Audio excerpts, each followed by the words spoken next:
দিন যাচ্ছে আপনার সৌন্দর্য বৃদ্ধি পাচ্ছে, আসলে এটা রহস্যটা কি?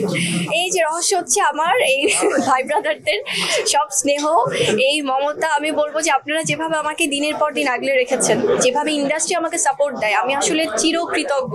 আমি সবার কাছে, আজকেও সবাই আছে, আমি হাত জোর করে বলছি যে আমি অসম্ভব কৃতজ্ঞ সবার কাছে, কারণ আপনারা সব সময় আমার পাশে ছিলেন, আছেন, এবং যেভাবে আমাকে ভালোবাসার সম্মান দিচ্ছেন, সেটার জন্য মনে হয় যে এই যে রূপের রহস্যটা দিন দিন আরো বৃদ্ধি পাচ্ছে। হয় কি আসলে প্রত্যেকটা চরিত্রতেও আলাদা আলাদা, কোনোটার সাথে কোনোটার মিল নেই।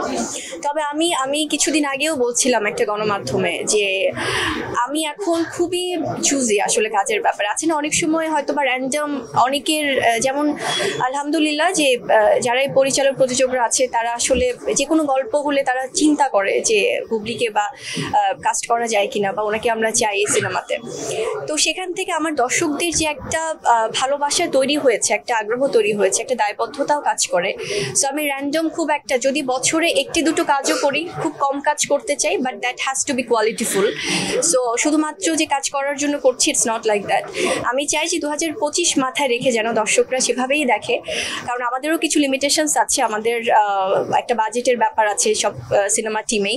তো সেখান থেকে আমি চাই যে ভালো গল্প, ভালো একটা প্রোডাকশন টিম বা ভালো একটা সবকিছু মিলে যখন হবে তখনই কাজ করব। সো এই জন্য কিন্তু দেখা যাচ্ছে হয়তো অনেকেই বলে যে আপু পরের সিনেমা কবে পাচ্ছি, পরের ঘোষণা কবে পাচ্ছি। তো আমার মনে হয় যে আসলে ওই কোয়ান্টিটিটা না বাড়িয়ে আমি চাই কোয়ালিটি, যেটা বরাবরই আমি করে এসেছি।